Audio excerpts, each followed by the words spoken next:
Noticiero 9 y precisamente vamos a hablar ahora de un tema de relevancia internacional, pero que puede ser perfectamente analizado de entre casa, como habitualmente se dice, porque a veces lo que pasa en otros lugares del mundo con la política, muchas veces decimos ¿por qué ellos pueden y nosotros no? O ¿por qué lo hicieron así? Y nosotros no le encontramos la vuelta a diferentes circunstancias que tienen que ver con la democracia. Y nos agarran los miedos y nos agarran todo ese tipo de cuestiones. Angela Merkel fue elegida por un cuarto periodo de gobierno en Alemania. ¿Qué tal? ¿Cómo le va, licenciado Diego? Hola, ¿cómo estás? Bien, Marcelo. Gracias por la invitación una vez más. Sí, muchos estuvimos todo el fin de semana con... bueno, ya que decidimos que íbamos a hacer como de entre casa con la oreja en la portátil, viendo lo que pasaba en Alemania, porque sin duda lo que pasó el domingo en Alemania está prefigurando lo que va a pasar los próximos años en el conjunto de Europa.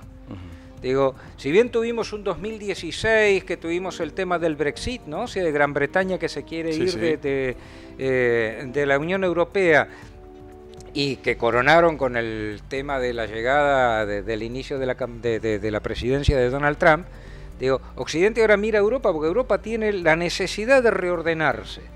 Tenemos un norte donde, o sea, los países del norte de Europa que tienen un buen suceso económico, pero con concentración de la riqueza en pocas manos, y esto empieza a dar señales de crujido. Y un sur, o sea, los países del Mediterráneo, de Grecia, o sea, ahí sí, de Algeciras a Estambul, como diría la canción de Serrat, digo, Portugal, España, Italia y bueno, ni hablar Grecia, pero también Irlanda, Islandia, con severos problemas de falta de actividad económica o de poca actividad económica y de parálisis, ¿no? de sus economías y malestar de sus pueblos. Entonces lo que pasa en Alemania, que es la gran locomotora de Europa, porque Alemania tuvo tres cosas que hay que reconocer entre sus muchas virtudes.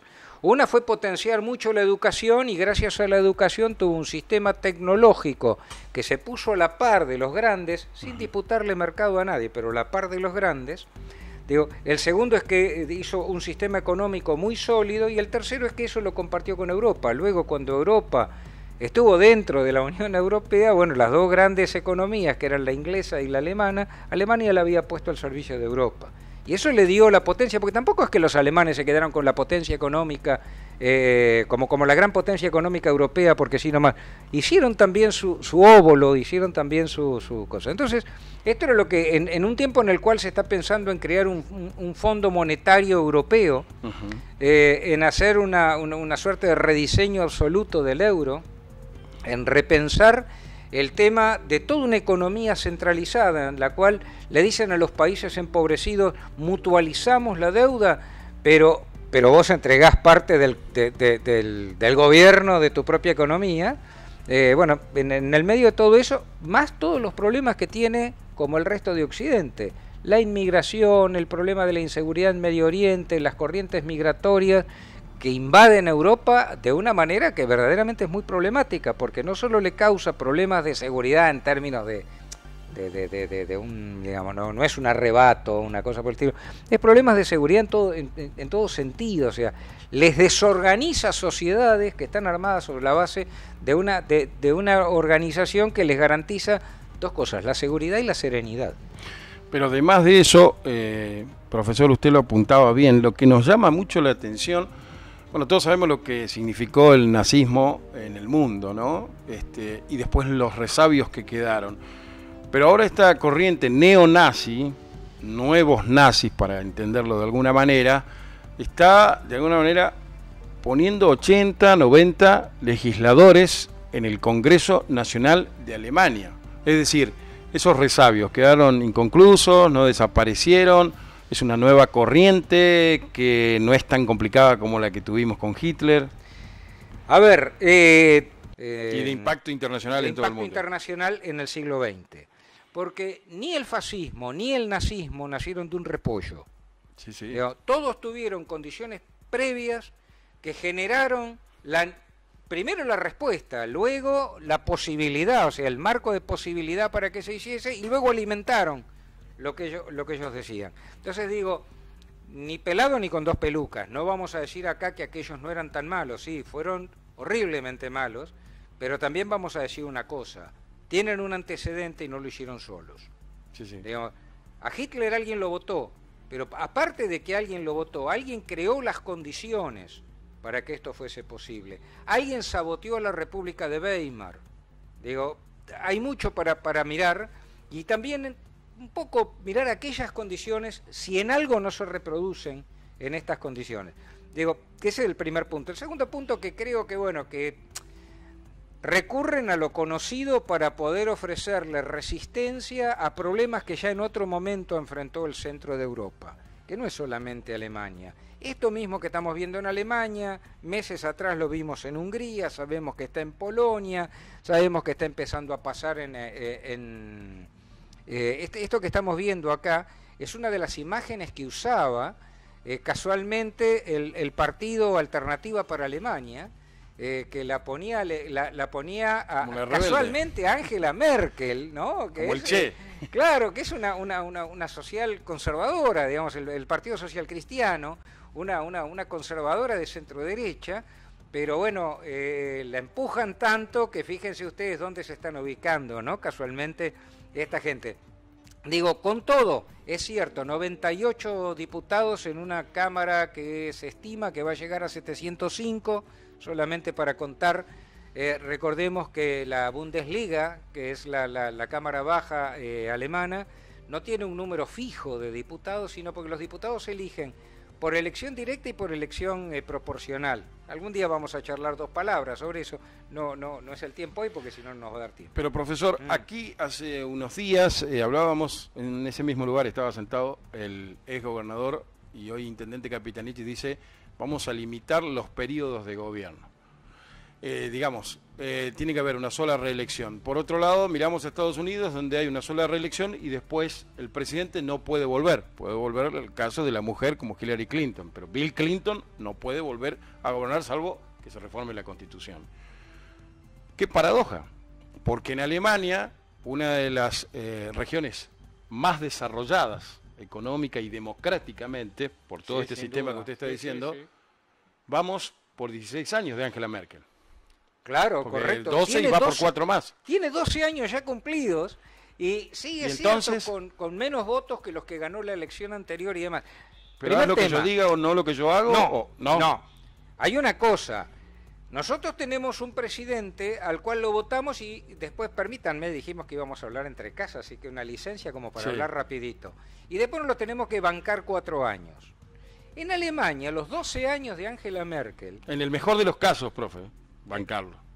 No, algunos que lo tuvimos que echar. No, bueno, ahí está el tema, pero ¿con qué crisis institucional? ¿A qué costo? Más de 20 muertos. Costo? Claro, ese es el tema. Digo, no hablo de este presidente, hablo de todos los presidentes, sí. Y no solo de la Argentina, de todos los regímenes presidencialistas. Sí. El tema está en que en los regímenes parlamentarios, como el de Alemania, existe como el de Alemania, existe el voto de censura. O sea, uno tiene que conservar la mayoría o una alianza que congregue a la mayoría en la Cámara de Diputados.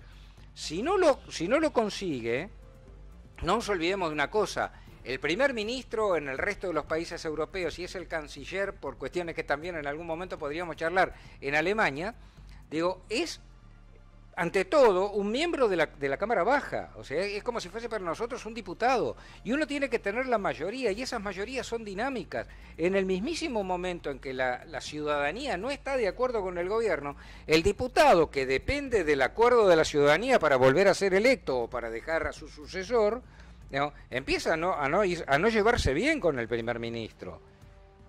Y si el primer ministro no hace cosas que lo ponen de acuerdo con la ciudadanía, se empiezan a abrir de la coalición gobernante y cuando son mayoría dictan lo que se llama, o sea, van a una votación de confianza. Así se llama, es el voto de confianza. Si no gana el primer ministro, el voto de confianza se va. Entonces uno dice 12 años, sí, pero 12 años en los cuales mantuvo la mayoría la legitimidad otorgada por la confianza. Claro. Tiene una legitimidad de origen que está dada por el voto de la gente. Y tiene una legitimidad de ejercicio que está revalidada semana tras semana cuando se junta el plenario de la Bundesliga de la Bundestag, la Bundesliga, la del fútbol, la del disculpe. fútbol. La Bundestag, o sea, el Congreso, digo, se junta todas las semanas y nadie opera en contra. Este es el gran mérito de Angela Merkel. Nadie, desde la Segunda Guerra Mundial, ha tenido esta forma de ir construyendo desde una gran serenidad, ¿no? Porque ella dice algo así como que en la serenidad está la fortaleza, dice ella, ¿no? Por eso ella es así, no le gustan los pasos extremos, todo lo juega ahí. Pero bueno, creo que esto es lo que hay que aprender. Y lo último que quedaba era el programa del domingo a la noche de la televisión, porque después de todo esto... Se pusieron a debatir. Después... Claro, se van... Esto es así, hace un par de años empezó. Las dos cadenas de televisión pública que tiene Alemania, no tiene una, tiene dos y compiten entre sí. Las dos cadenas organizaron, empezaron hace unos años, una suerte de debate, pero en vez de hacerlo antes de las elecciones, lo hacen después de las elecciones, ¿no? Que se llama algo así como la ronda de elefantes, que son los más poderosos, claro, ¿no? De cada partido. Y entonces, bueno, hoy casualmente había un artículo muy interesante, una pequeña columna en el diario La Nación de Buenos Aires, que hablaba de esto, y que decía Sorado, uy, qué lindo, qué bueno, ¿no? Que pase esto. Realmente, les digo, si no lo pudieron ver, búsquenlo, porque creo que en YouTube ya está.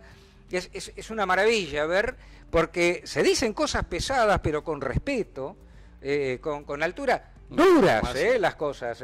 Pero claro, lo que pasa es que operan con una suerte de sinceridad, de respeto, y con respeto por la ciudadanía, porque nadie se pone... Ahora, también, claro, yo leía la columna del diario y entonces me preguntaba una cosa. Esto estaría bueno que en vez de decirnos por qué acá no pasa, nos preguntemos por qué acá pasa lo contrario. Digo, y entonces acá es donde tenemos que preguntarnos, ¿qué queremos? ¿Periodismo de guerra o televisión alemana? Creo que ese es el tema. Muchas gracias. A vos. Licenciado, profesor Merlo. Mucho para aprender de Alemania, mucho para aprender de muchos países. Pensaba cuando lo escuchaba al profe, lo que cuesta juntar a los candidatos previo a una elección, lo que nos cuesta a nosotros como medio. Imagínense cuando pierden. Todavía nos falta mucho. Vamos ahora a Corrientes y en minutos continuamos en Noticiero 9. Para volver a ver 9 Link. El archivo de la tele. Suscríbete ya en YouTube, totalmente gratis.